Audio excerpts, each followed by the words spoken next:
My name is Didi.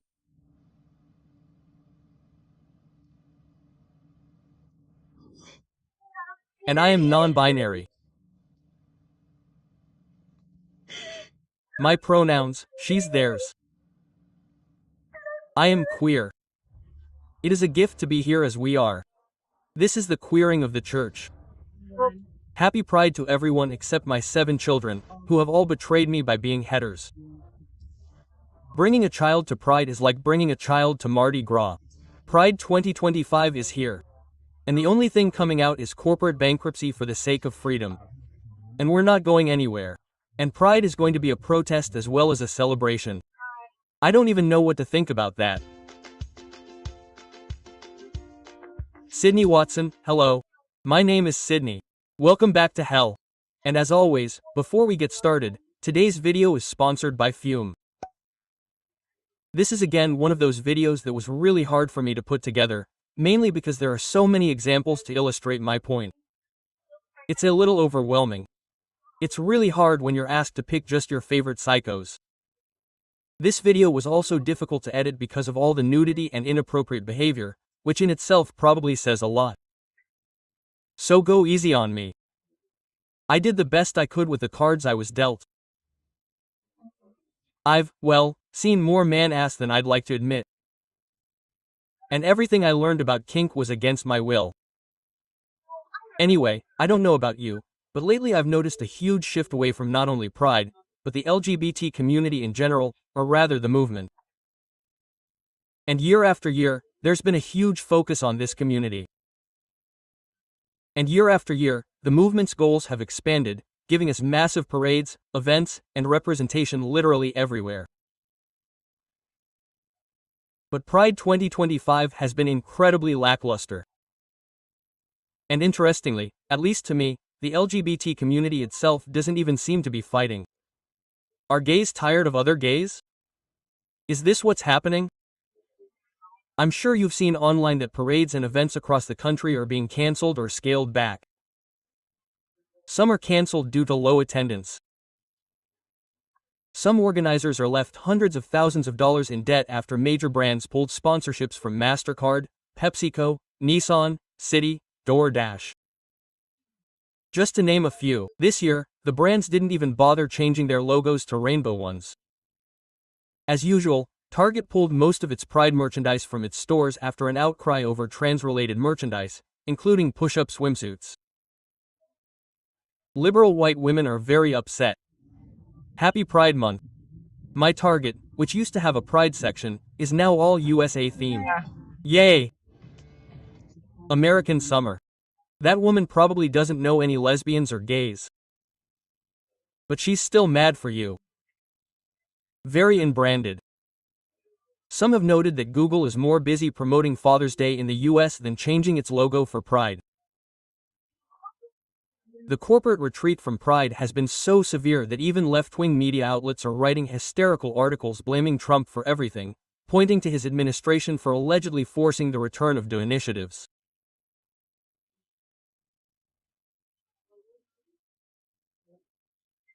And frankly, maybe that's it. Or maybe it's because people, including gays and bisexuals themselves, are tired of Pride and what the LGBT movement has become.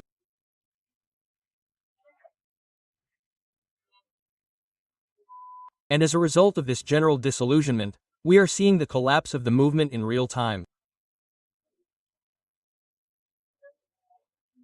It's almost like letting extremists and crazies take over. Normal people are just leaving. Absolute madness. Who would have thought it? Gays and lesbians who don't make their sexuality the center of their identity have become disillusioned with the queer, trans, and gender-obsessed part of the movement, which explains the emergence of organizations demanding the separation of LGBTQ+. Let's be honest, you know you've gone too far when you can't fit all the letters into your psycho abbreviation and have to add a plus sign. Sometimes, when I make videos like this and think about it a lot, it hits me how incredibly stupid most of this stuff is. Almost always. But most importantly, if the 2024 election is any indication, Americans as a whole have moved away from progressivism in droves, and that's changing attitudes toward social movements. And for the first time in a long time, polls are showing a steady decline in support for the LGBT+ community.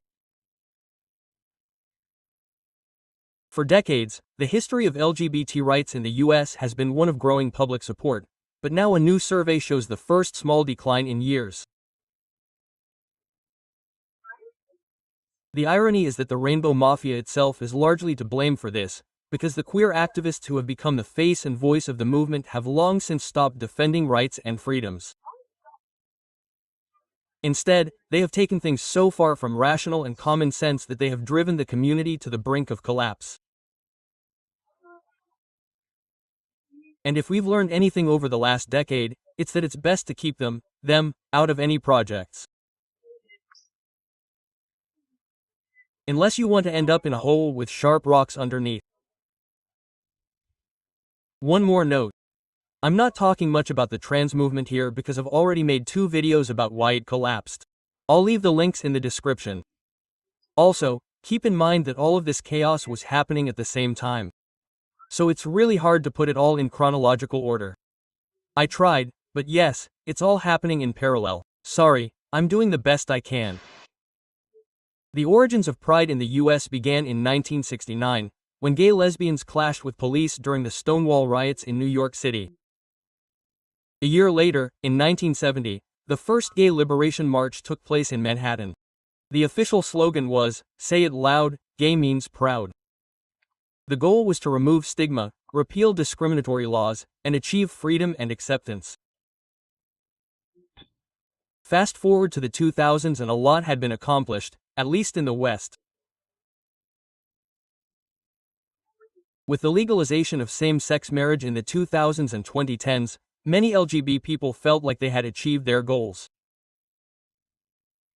Acceptance was achieved and they could go back to their normal lives. But things had started to go wrong even before that. And by that I mean that there was a general stupidity that was nurtured at the time, and in 2009 trans issues came to the forefront. When Obama included the word trans in his June Pride proclamation, federal recognition meant a shift away from gays and lesbians to gender identity issues driven by trans queer activists. And that, in turn, opened a Pandora's box. It led to something no one expected. It led to debates about men in women's spaces and sports, bathroom access, the medicalization of children and irreversible surgeries. Very good. Well done. Not to mention the forced use of neopronouns in government offices, at work, and in schools. Even then, some gay lesbians felt their movement was being taken over. Soon everything began to revolve around the T, and then around the nebulous Q+ part of the community. From 2016 to 2018, the rainbow flag underwent a metamorphosis of sorts, getting an updated look with the advent of the Philadelphia and Progress flags. They added stripes for people of color and trans identities. Since then, they've added an intersex symbol, because, well, apparently they needed to reflect chromosomal abnormalities as well. And more recently, they seem to have added feathers and a circle. These are supposedly two-spirit. And when I tell you I'm tired, I'm not joking. Another new element of our flag is the 2 feathers in a circle, which represent indigenous people who identify as two-spirit. One feather symbolizes female identity, the other male. And the circle holding them together represents the unification of both identities. This is getting stupid. Okay, I'm not the only one who thinks this. Anyway, by this point, the acronym LGBTQ was already ubiquitous in media and education policy.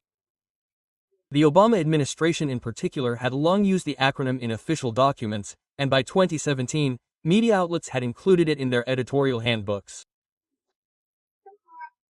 Somewhere along the way, Canada went even further, using the even more absurd acronym 2GBTQ in official speeches and documents. There has been a sharp rise in violence and discrimination against the 2SGBT community. It's Pride Month. It's a time to celebrate the 2SBTKI community, to accelerate social and gender justice for 2 LGBTQI+ people in Canada. I love watching videos of politicians trying to pronounce the acronym. It's truly beautiful to watch them stumble over it. Serves you right for being an idiot. This expansion wasn't just symbolic. It signaled a broader push to include niche identities in the movement, which eventually led to the hundreds of sexualities and gender identities we see all over TikTok, from non-binary to xenosexual. And let's not forget Gender Wiki. It's always been a fun place to put your brain and then hate yourself. I especially like this article on heteroromantics. This describes people who experience romantic attraction to members of the opposite sex within the shared attraction model of their sexual orientation, heterosexual. So it's just straight with an extra step. Get it? It sounds like slavery with an extra step. And then, because we really are living in hell, polemo traps and other weird relationships got tacked onto the movement and started popping up everywhere. By 2010, polemo was already part of Pride events with workshops and platforms, confusing people who thought Pride was about same-sex relationships rather than commentary on relationship styles. Even critics of the community itself began to say that it was too complicated and too far removed from the original struggle. Hey guys, if you're new, I'm Dana. I'm in a polemo troupe with my partners Gabby and Eli. I don't think it's safe. And because of all the madness coming out of the movement, by 2022, groups like the LGB Alliance were pushing for a separation of LGBTQ+, claiming that the community had been taken over by crazy people. Again, if your acronym needs a plus sign, you might be trying to cover too much ground.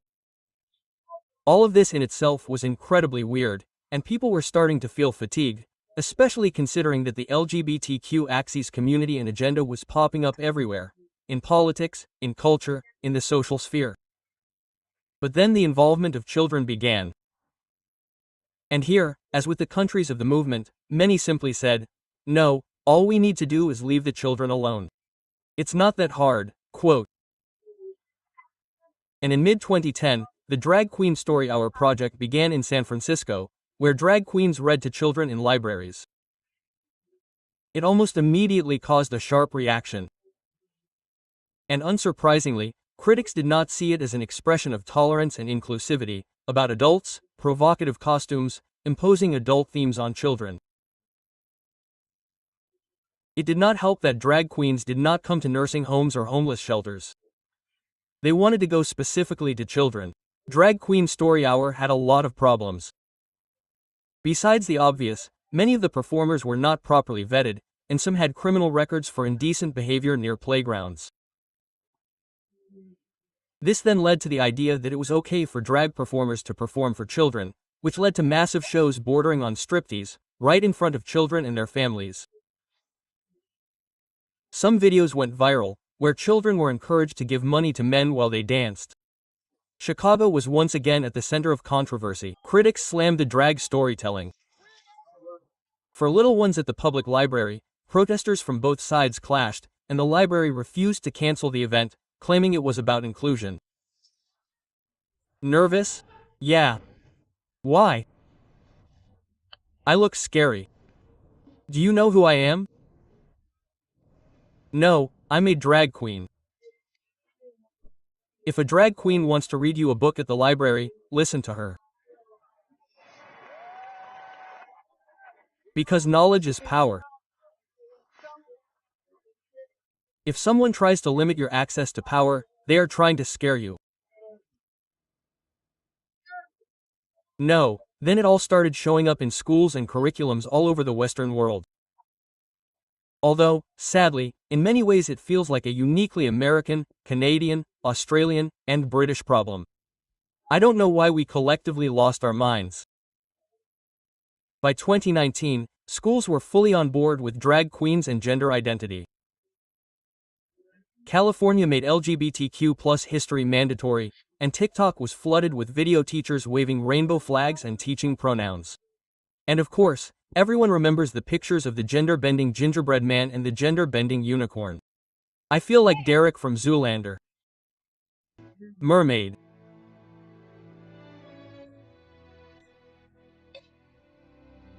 Mermaid.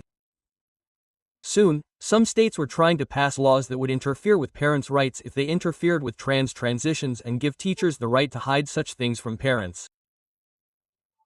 In 2024, California banned school policies that required parents to be notified if a student transitioned to a different gender identity and pronoun, citing privacy concerns. If you're a teacher and you're not willing to teach inclusive content, you don't belong in education. I can't be out as a trans non-binary student in school. Don't comment on how I can, because I can't. I live in Louisiana and it sucks, so my response is to be as queer and as intrusive as possible. That in itself has become a problem considering how many teachers like to publicly talk about themselves on social media, especially how they encourage students to transition or convince them that it's possible to be a boy or a girl or whatever. There are tons of videos like that. It's frustrating. Your job is to teach English. Seth. Less thought about your students' genitals. Then there were the battles over all the LGBTQAXYZ books in school libraries. Books that sometimes depicted adult acts and other inappropriate themes for children, especially primary school. In Australia, we call that primary school. Central Bank School District libraries were ordered to pull 2 titles from their shelves. Both books dealt with LGBTQ issues. And it was the first time this year that books were banned under the controversial new law. Parents were outraged, saying they didn't want their children having access to what essentially rhymed controversially. If you understand, activists countered that this was narrow-minded and biased. No, 7-year-olds just shouldn't see men doing, like, catfish service to other men.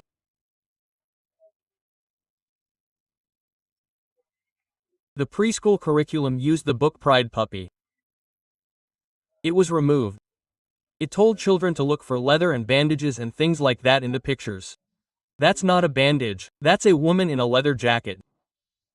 A sex worker? No, that's wrong, I read it. It's a drag queen. Leather is a woman in a jacket. And one of the words is drag queen. And kids were encouraged to look for it. It was like an assignment at the end of a book. Oh well. It wasn't kid material at all, not even close. That video was really hard to make. Yeah, that's where all the grooming accusations came from. Did someone else say G-Wheelox? I hope so. At the same time, mainstream kids shows started incorporating LGBT themes. Blues Clues released a Pride song with drag queens singing about different family dynamics. Let's not forget the little beaver with double mastectomy scars. Ridley Jones had a non-binary character on the show, and Rubble and crew had hidden queer themes. Oh, and those socks in the colors of the trans flag. I get it. Some online shows were created specifically to talk to kids about gender identity and LGBTQ issues. Parents started asking, why are preschool shows teaching gender identity? And why are you telling my little boy he might be a girl? Then there was an emphasis not just on drag queens, but drag kids. And that's where I'm afraid we all fell off a cliff, fell into the ocean, drowned in the Mariana Trench, and were eaten by plankton or seaweed. What's down there in the Mariana Trench? The little guy with the flashlight. The dude with the flashlight on his head. Sorry, I'm not quite there. In 2022, Dallas hosted an event called Drag the Kids to Pride, where kids danced with drag queens while adults threw money at them. That's a sentence I never thought I'd say. There was a neon sign in the background of the club that said, "It won't lick itself." And I'm sure you know what that means. Yeah, very appropriate, great. Years before, kids like Desmond is Amming and Nemes Gold had caused an uproar. Having appeared in numerous videos performing for adults, people online have been extremely outraged, especially after Amazing's Dane was filmed at a bar doing DG permins for adults while adults threw money at him. When we were kids, our dad sang us a song, tear the wood, turn it all into paper. And I suddenly remembered it when I thought about men throwing money at little boys. And I think that's a very appropriate association. I would just put them in a wood chipper head first. I would want to be an inspiring drag kid. And if I had one word, that word would be MJ. In 2019, Hack magazine highlighted Nemes Gold and his journey as a drag coven kid.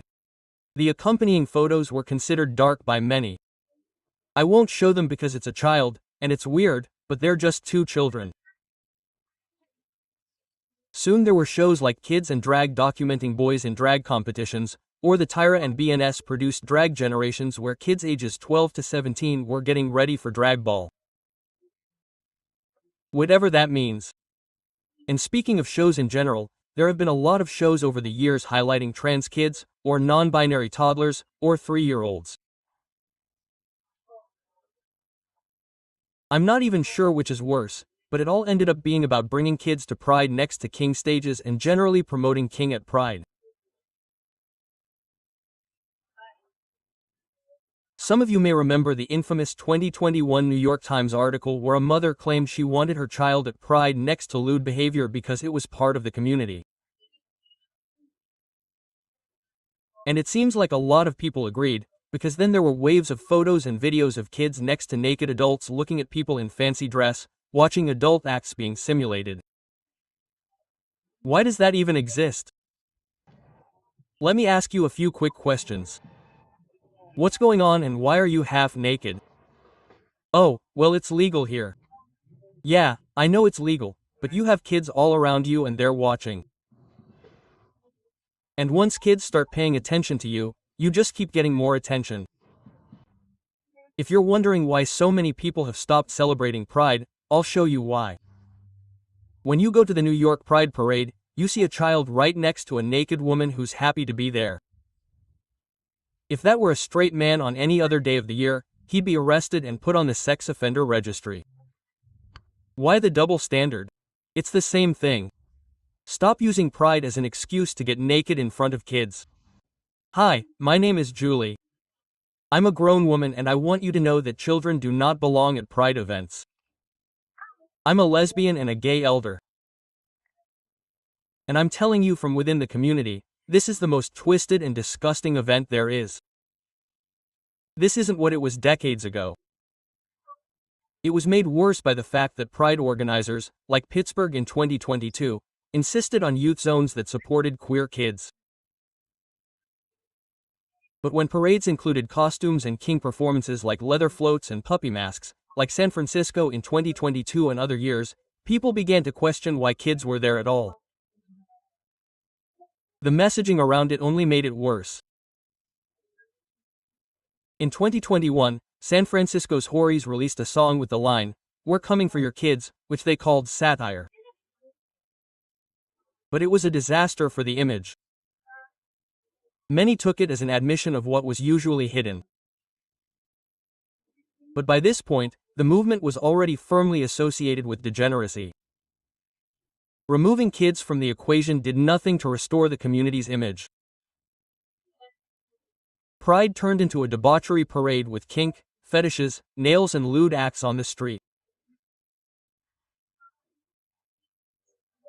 And a significant portion of gays and lesbians hated it and refused to participate, while others embraced it. I found many articles like why King, BDSM and leather should be part of Pride. Or keep Pride naked, arguing that fetish is an expression of queer culture and criticizing it is racist and harmful to children. I kid you not, they claim it is racist and dangerous to children. I think we have different definitions of dangerous to children. Can we just put these people on a ship and send them to Jupiter? I support that idea. Amid all this madness, there have been high-profile scandals. In 2022, Biden's non-binary official Sam Brinton was caught stealing a woman's luggage at the airport and then posing in the clothes online. In 2023, a Senate staffer filmed an adult video right in the Senate building, and he showed no remorse, saying he had no regrets and his boring job left him with only this way of having fun. And let's not forget the attempts in 2022, however marginal, to normalize maps or playground lovers, declaring that this is also an orientation. Now, thinking back, I think the same pressure came from supporters of bestialism, men who want to dress like little girls and wear diapers. And Furies, they are here too. Honorable mention to all the children who began to identify as cats, birds, fish and all that stuff. It's probably the Furies' fault. I'll blame them.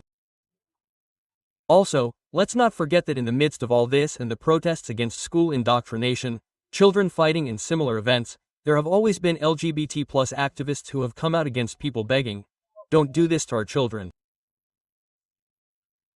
Videos and articles about these clashes are easy to find, but I can't show them on YouTube. I would like to, of course, but unfortunately I can't. It's not allowed. In any case, I could go on listing examples and even worse. Those that can't be shown on YouTube. There are so many of them. But the point is that all of this has led to a sharp outflow from the LGBT movement, community and pride. I don't think the average person cares whether someone is gay or straight or a sack of turnips. I think people care that these ideas are being forced through. People are just tired. Tired, especially of transveneology, of gender ideology, of queer activism, which is crawling out from everywhere it can.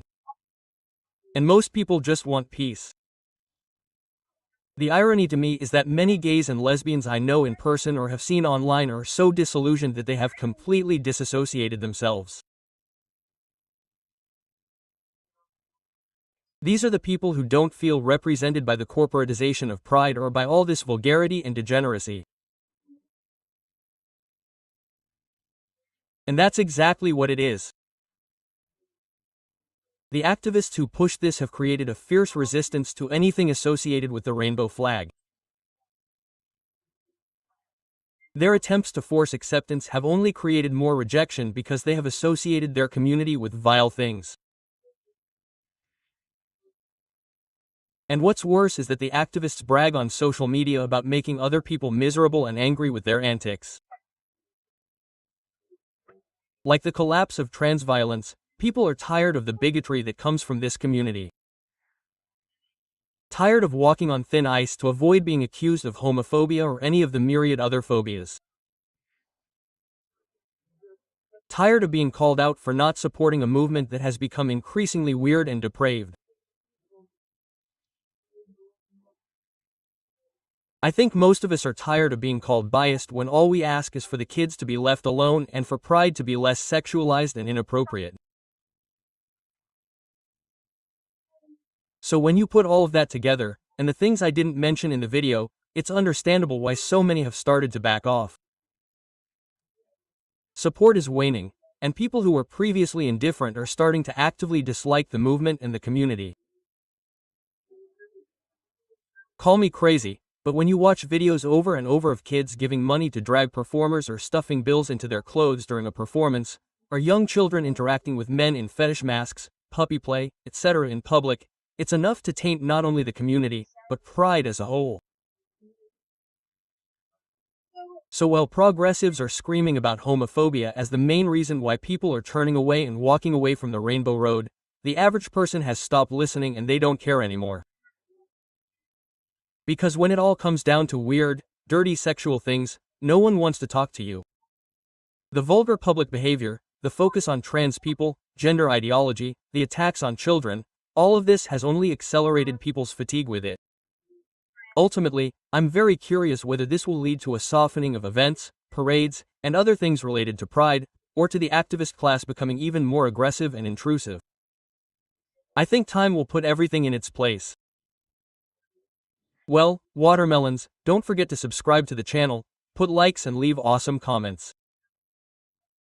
Comments are required. See you in the next videos. Bye, yeah.